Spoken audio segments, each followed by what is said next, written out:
Selamat pagi, selamat datang di podcast Durasi, Literasi Pemilu. Kita memang sekarang sementara lakukan kampanye gerakan Lembata Baca dengan hashtag Lembata Sare. Kita sementara lakukan kampanye keliling dari komunitas ke komunitas, dari sekolah ke sekolah, dari desa ke desa, untuk kita mengkampanyekan, menggerakkan masyarakat untuk bagaimana kita harus berliterasi setiap saat. Era digital yang semakin maju dan berkembang, ada beberapa kanal-kanal Facebook, Instagram, TikTok. Sekarang yang adalah penggunaan media sosial. Selamat pagi, selamat Dari sekolah ke sekolah, dari desa ke desa, TikTok. kita memang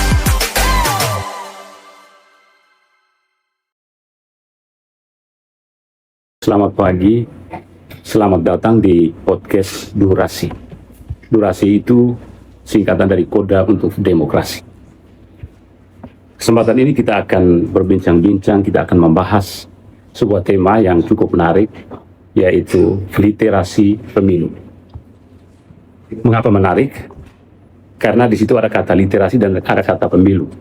Pemilu itu pemilihan umum, kita semua sudah tahu bersama, adalah pelaksanaan hak demokrasi rakyat, di mana dalam melaksanakan hak demokrasi rakyat itu, sadar atau tidak, rakyat sedang melaksanakan hak asasi manusia.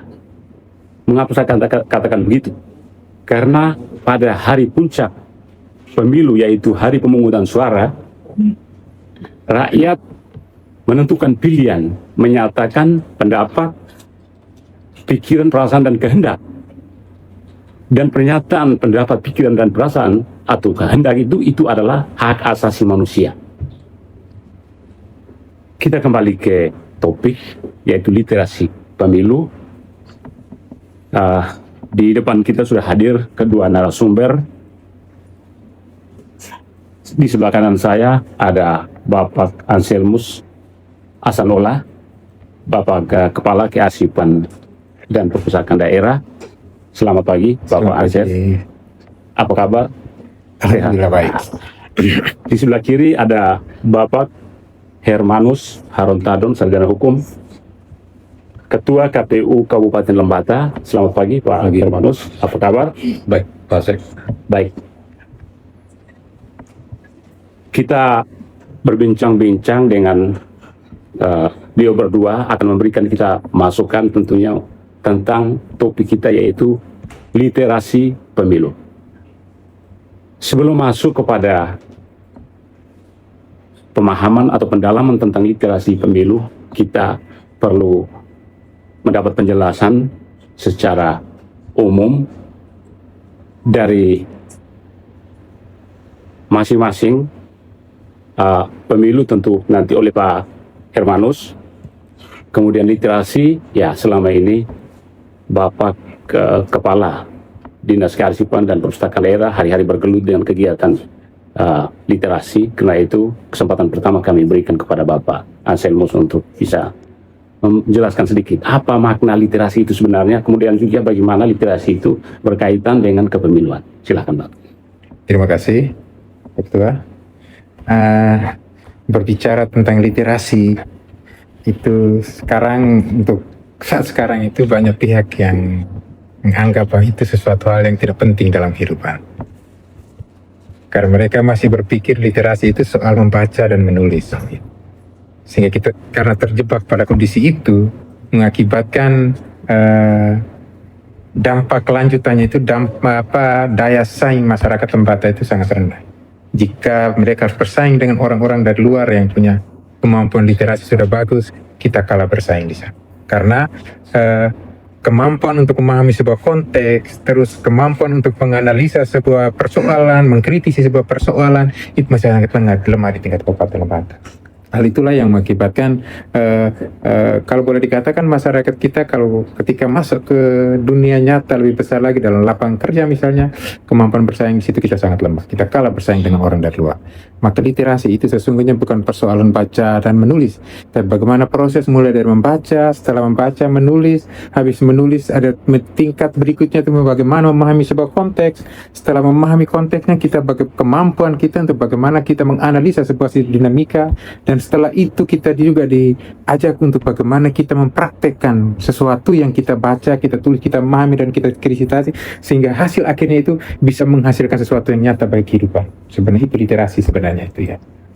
Baik, terima kasih. Ini pembuktian apa itu literasi sudah dengar bersama. Yang berikut kita masuk dalam konteks kepemiluan. Pak Hermanus Harun Tardon, Ketua KPU Kabupaten Lembata, kira-kira bagaimana literasi ini sebagaimana dijelaskan oleh Pak Ansel dari perspektif kepemiluan. Apa saja kegiatan-kegiatan kepemiluan yang bersifat literer atau literasi? Silakan. Baik, Pak Sek, Pak Kadis yang saya hormati, para pemirsa, rekan-rekan pemilih yang kami kasihi, bicara tentang literasi kepemiluan, pada pokoknya, pada intinya adalah bagaimana kita meningkatkan kemampuan para pemilih dalam menggunakan hak pilih, menggunakan hak dan kewajibannya sebagai warga negara. Juga kemampuan daripada pemilih untuk memahami, mengerti tentang proses dan tahapan pemilu.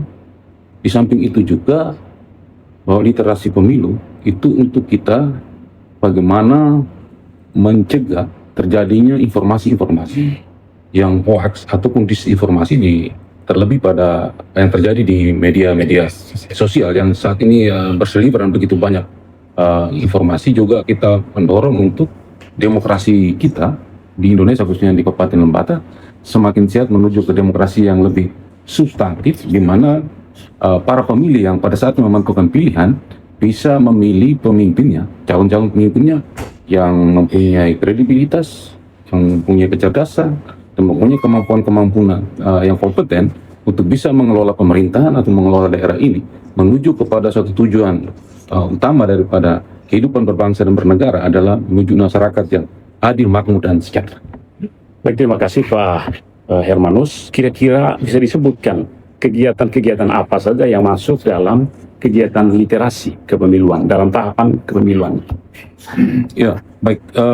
Dalam kepentingan untuk meningkatkan literasi kepemiluan, KPU Kabupaten Lembata melakukan sosialisasi kepada pemilih, kemudian melakukan pendidikan pemilih untuk semua segmen masyarakat, baik itu pemilih pemula, pemilih-pemilih marginal, kemudian kaum difabel, termasuk kelompok-kelompok masyarakat lain, kaum tani, buruh, nelayan, yang bisa dijangkau oleh KPU Kabupaten Lembata untuk terus melakukan pendidikan pemilih, sehingga pada saatnya seperti yang saya sampaikan di awal tadi, bahwa mereka bisa lebih cerdas, lebih rasional dalam menentukan pilihan. Di samping itu juga KPU Kabupaten Lembata berkolaborasi. Salah satunya hari ini kita melakukan kerjasama dengan pihak Dinas Kearsipan dan Perpustakaan, berkolaborasi untuk paling tidak mungkin ada fasilitas seperti buku-buku kepemiluan atau demokrasi yang bisa diakses oleh para pemilih. Yang kami juga mengajak untuk para pemilih untuk selalu mengunjungi perpustakaan ini atau rumah pintar pemilu di KPU Kabupaten Lembata untuk meningkatkan minat baca, literasi, hingga pengetahuan tentang demokrasi, tentang kepemiluan itu semakin maju, semakin baik, yang pada saatnya dia secara mandiri, secara rasional, secara cerdas untuk menentukan pilihan.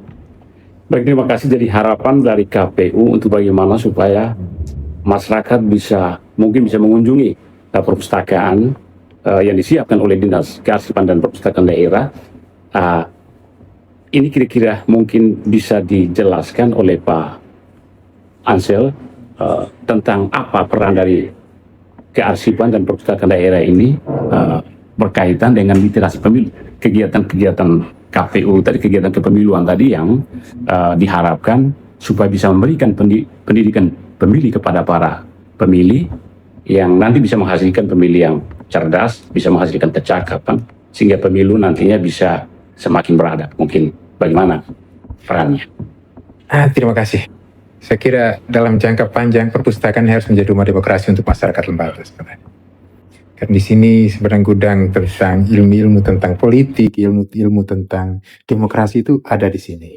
Begitu banyak literasi, begitu banyak koleksi-koleksi terkait dengan politik. Baik politik masih dalam bentuk teori maupun dalam hal-hal praktis, atau kasus-kasus tokoh-tokoh politik dan lain sebagainya banyak kita punya di sini. Dan ini yang ketika kerjasama ini kita mulai, ini menjadi satu awal yang bagus untuk bagaimana kita meningkatkan kemampuan pemahaman masyarakat terhadap kepemilihan itu seperti apa. Itu pertama. Yang kedua, saya menarik yang disampaikan Pak Ketua tadi itu, kita memang sekarang sementara lakukan kampanye gerakan Lembata Baca dengan hashtag Lembata Sare.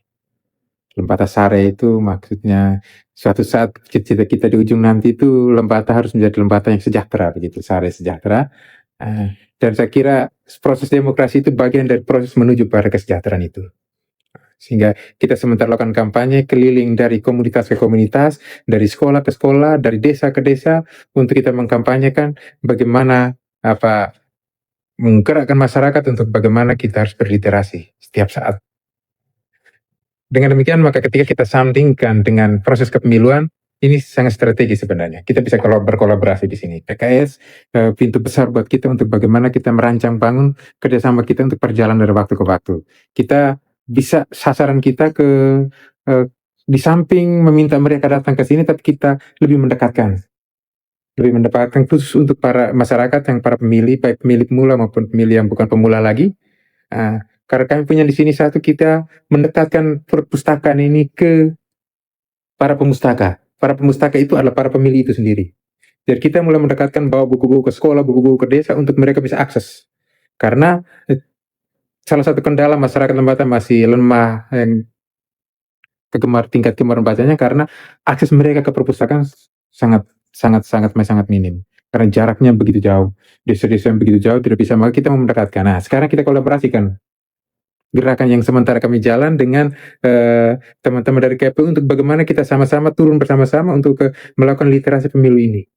Kita langsung terjun sampai ke kelompok terkecil di Pokjar, kelompok belajar, atau ke taman baca masyarakat di desa-desa maupun kelurahan, ataupun ke SMA SMK yang mereka akan menjadi pemilih pemula nanti. Kita sama-sama turun untuk dengan tema khusus literasi pemilu, kita bisa jalan secara bersama-sama.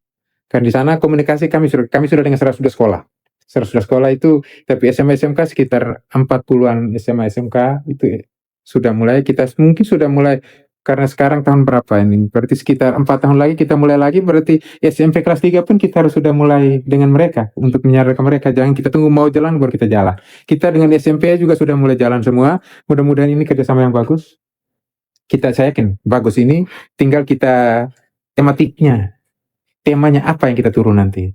Untuk pendidikan politik, maka untuk segmen ini pemilih pemula apa, nanti tinggal kita kemas yang terbaik bagaimana supaya anak-anak muda bisa terima kita punya ini, dan mereka bisa sadar hak dan kewajiban mereka sebagai masyarakat Indonesia dan hak dan kewajiban mereka pada saat pemilu. Itu, terima kasih. Baik, terima kasih Pak Hasil. Jadi ini peran dari kearsipan dan perpustakaan daerah yang nanti akan dikembangkan ke depan, melakukan kampanye itu langsung ke kelompok-kelompok masyarakat, sekolah-sekolah.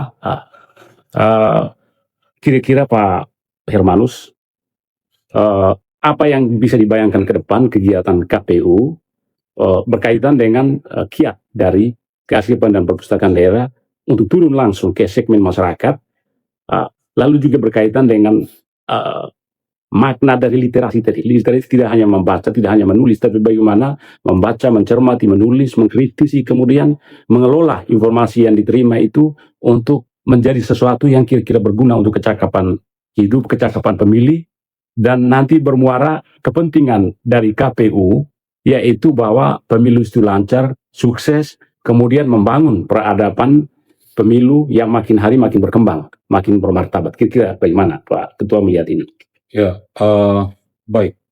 Sejalan dengan yang disampaikan oleh Pak Kadis Kearsipan dan Perpustakaan Daerah Kabupaten Lembata tadi, bahwa betul, literasi ini tidak hanya sekedar membaca dan menulis, tapi lebih dari itu bahwa kemampuan para pemilih untuk bisa menganalisis atau mengkritisi setiap fenomena-fenomena politik yang terjadi, termasuk informasi-informasi politik yang bisa terjadi distorsi informasi di sana.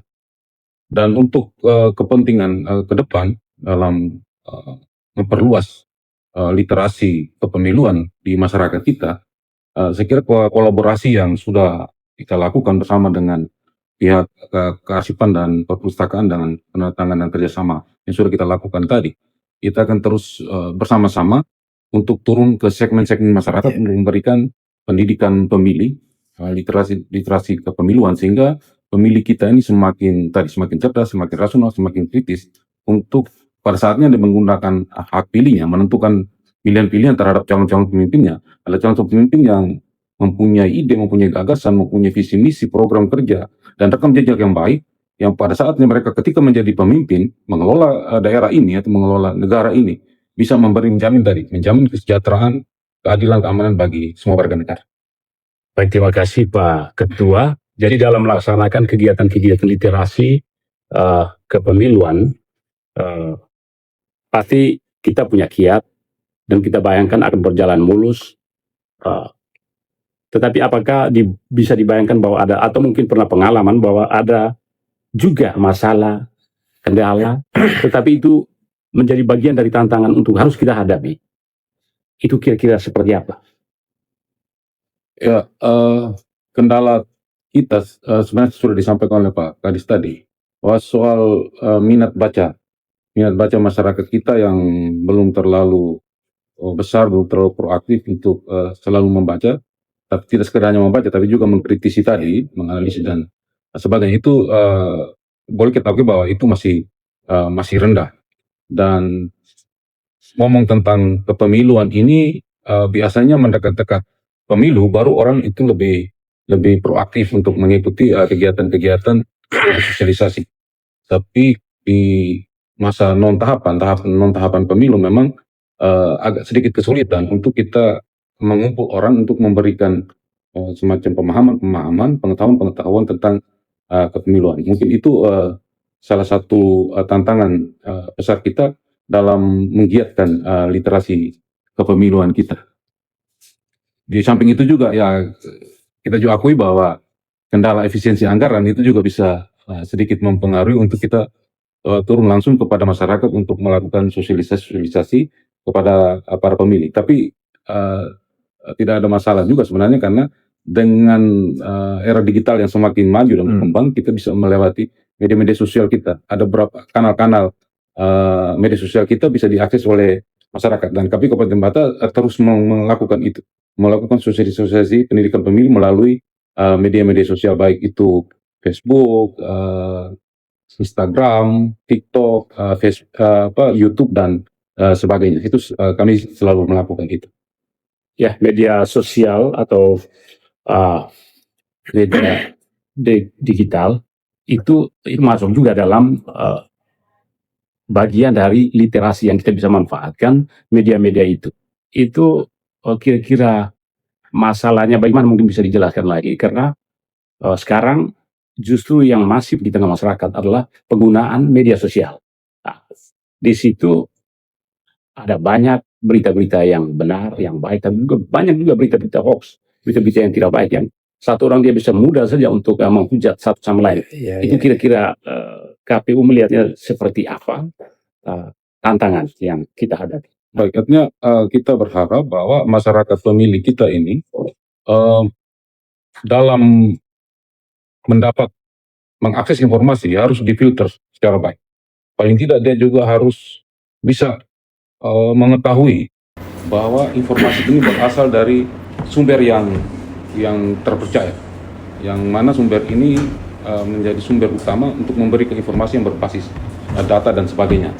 Kita berharap bahwa masyarakat pemilih kita menuju ke sana, bahwa dia harus lebih percaya kepada sumber-sumber yang terpercaya, sehingga tidak terprovokasi dengan informasi-informasi hoax yang didapat di media sosial yang saat ini sangat berseliweran, banyak sekali informasi-informasi hoax yang terjadi di media sosial kita. Mungkin begitu. Kira-kira sejauh mana di KPU itu kehumasan KPU atau PR KPU itu sudah mulai bergerak mengelola pemberitaan untuk menetralisir? Apakah ada upaya itu untuk menetralisir? Mungkin ada berita-berita hoax atau berita-berita yang tidak benar, yang ingin dengan motif-motif yang sempit, kepentingan sempit mencidrai proses demokrasi. KPU terus berupaya untuk itu, dan dalam pemberitaan KPU melalui media-media sosial tadi yang sudah sebutkan tadi, bahwa KPU selalu memberikan informasi-informasi transparan yang berbasis regulasi dan aturan-aturan main dalam kepemiluan. Kalaupun ada distribusi informasi ataupun mungkin ada pihak-pihak yang berkepentingan untuk mendistorsi itu, KPU punya ruang-ruang untuk melakukan klarifikasi melalui media-media sosial tadi, dan itu sudah kita lakukan selama proses tahapan pemilu kemarin tahun 2024 dan di tahapan pilkada di tahun 2024. Kalau misalnya ada informasi-informasi yang dapat oleh para pemilih kita ini mungkin dianggap keliru atau salah, maka kita pasti akan melakukan klarifikasi melalui media-media sosial. Kegiatan melakukan klarifikasi itu juga mungkin masuk sebagai kegiatan literasi juga ya Pak? Betul sekali. Kalau dari kearsipan perpustakaan, kira-kira bagaimana tantangan? Atau selama ini mungkin ada masalah, lalu kemudian tantangan dari kearsipan? Bagi kita, masalah itu adalah bagian dari tantangan. Ya, sehingga apapun pasti kita harus cari solusinya. Ya.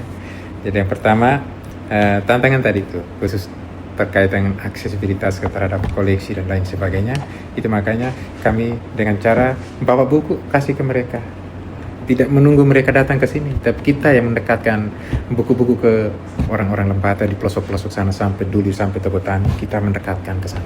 Tujuannya supaya mereka sudah terbiasa dan membaca, terus membentuk sistem agar mereka bisa memahami dan mengkritisi dan lain sebagainya di sana.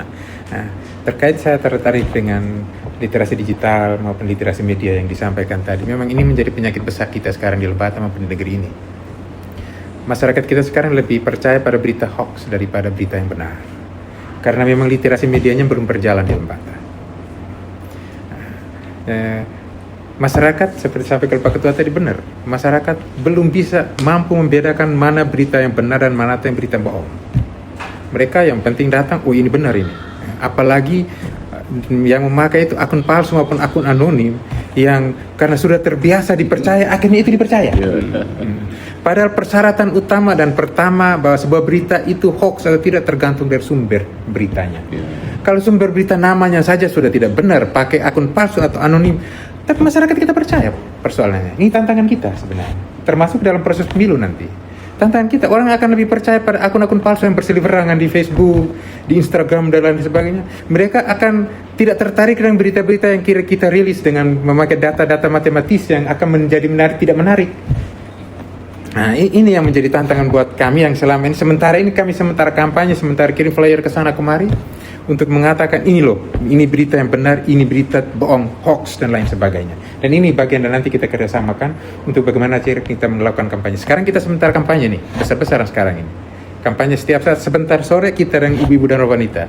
Karena ibu-ibu itu lebih rentan terhadap berita-berita seperti itu. Ya toh ibu-ibu rentan terberita-berita itu karena ibu-ibu lebih banyak pakai perasaan sebenarnya, bukan pakai rasio. Kalau kami pun laki-laki kan lebih banyak pakai rasio, lebih rasional kami ini. Karena ibu-ibu lebih banyak pakai perasaan, maka kalau ke akun anonim atau akun palsu memakai bahasanya yang mendayu-dayu, ibu-ibu lebih banyak percaya. Akhirnya kami sekarang pendekatan literasi mulai dari ibu-ibu. Kami menganalisa ini bakal mulai dari ibu-ibu, terus itulah yang menjadi guru pertama buat anak-anak mulai dari rumah sampai ke masyarakat itu. Sehingga mungkin kerjasama kita yang paling menarik satu untuk di dunia digital itu adalah bagaimana kita kampanye literasi media ini. Dan ini sekarang kita sangat harus akui bahwa Lembata ini semakin terjerumus kepada berita-berita hoax. Sebenar apapun dia omong, tapi kalau yang memposting atau yang memberitakan itu pakai sumbernya tidak jelas, itu sebenarnya masyarakat tidak boleh percaya. Dan ini tanggung jawab pertama yang akan selama ini kami jalankan itu, supaya orang jangan percaya hoax dulu. Kalau tidak hancur ini daerah ini. Berita yang benar tidak dipercaya, seperti yang Pak Ketua omong tadi. Kita sampaikan data lewat rumah sampai ke data dan lain sebagainya. Orang lebih suka gosip, terutama ibu-ibu dong ini ya. Ya tidak ya. Tapi biasa begitu, karena ciri-ciri berita hoax itu pertama judulnya bombastis dia. Omongnya besar, kita bagaimana nih? Kalau kami laki-laki, tunggu dulu. Tapi kalau ibu-ibu kan, wow. Kata wow duluan itu yang membuat mulai, padahal belum lihat dia punya isi perut. Terkadang judulnya dengan isi perutnya berbeda jauh tuh. Nah, itu sama pasti teman-teman dari KPU juga merasakan itu. Judulnya besar sekali, padahal isinya tidak sesuai. Baru baca judul sudah like. Baru baca judul sudah like. Maka jari ini jangan terlalu gatal untuk cepat-cepat share gitu. Nah, dulu lidahmu harimaumu, sekarang jarimu harimaumu. Nah, itu yang kita jaga itu. Baik, terima kasih Pak Ansel. Luar biasa peran dari kearsipan dan perpustakaan daerah, tantangannya, lalu kemudian sekarang strategi melakukan kampanye-kampanye itu. Ternyata hoax itu, berita-berita hoax, kalau tidak segera ada upaya untuk menetralisir atau upaya untuk menangkis atau upaya untuk menyadarkan masyarakat, maka ini juga bisa berbahaya. Masyarakat akan dibiarkan lalu ada budaya-budaya yang tidak bagus berkembang di masyarakat. Maka luar biasa misi dari perpustakaan kearsipan dan perpustakaan daerah untuk mulai turun, mulai membangun budaya membaca, budaya menulis, budaya literasi bagi masyarakat, sehingga di situ paling tidak bisa masyarakat mulai disadarkan. Nah, ya, kita bersyukur sekali dengan adanya kearsipan dan perpustakaan daerah yang punya kiat-kiat bagus, punya misi yang bagus, dan bagi KPU sebagai penyelenggara pemilu, peran itu sangat bagus, sangat membantu KPU dalam upaya untuk mencerdaskan masyarakat, membuat masyarakat itu, masyarakat pemilih khususnya, mereka harus punya kecerdasan dalam menentukan pilihan. Sehingga seperti yang saya katakan awal tadi, bahwa pelaksanaan demokrasi, penentuan hak pilih di ruang TPS itu adalah pelaksanaan hak asasi, sadar atau tidak. Karena itu, dengan melaksanakan itu semakin bertanggung jawab, maka martabatnya juga semakin tinggi. Nah, terima kasih Pak Ansel, Kepala Kearsipan dan Perpustakaan Daerah, Pak Ketua KPU. Tapi sebelum kita akhiri pertemuan kita di podcast durasi ini, kira-kira kata-kata pesan penutup dari Pak Ansel selaku Kepala Pengelola Kearsipan dan Perpustakaan Daerah buat masyarakat, juga buat penyelenggara pemilu. Silakan. Singkat. Jadikan membaca itu menjadi bagian dari kehidupan kita setiap hari. Karena tanpa membaca, wawasan kita akan terbatas. Ketika wawasan kita terbatas, maka daya saing kita juga akan rendah. Ketika daya saing kita akan rendah, maka masa depan kita juga tidak akan baik-baik saja. Itu saja. Terima kasih luar biasa, sangat dalam. Pak Ketua KPU, Pak Hermanus, silakan. Baik, KPU Kabupaten Lembata dalam tugas dan misinya ada dua, yakni melayani pemilih dan melayani peserta pemilu. Dalam melayani pemilih, kami berharap bahwa pemilih untuk lebih bijak dalam menggunakan hak pilihnya, tidak terprovokasi dan menghindari informasi-informasi hoax. Setiap informasi harus diverifikasi secara baik sebelum itu menjadi keputusan daripada pemilih. Dan kepada para peserta pemilu untuk dalam berkompetisi, dalam gawean-gawean politik, selalu mengedepankan fair play. Demikian. Terima kasih Pak Ketua. Demikian pemirsa bincang-bincang kita hari ini di podcast durasi Koda untuk Demokrasi. Kita bincang-bincang peran dari Kearsipan dan Perpustakaan Daerah, juga peran dari KPU. Muaranya adalah bagaimana kehidupan demokrasi bisa makin hari makin bermartabat, masyarakat makin cerdas, sehingga pemilihan yang dilaksanakan itu bisa sangat bertanggung jawab. Sekian dan terima kasih. Terima kasih.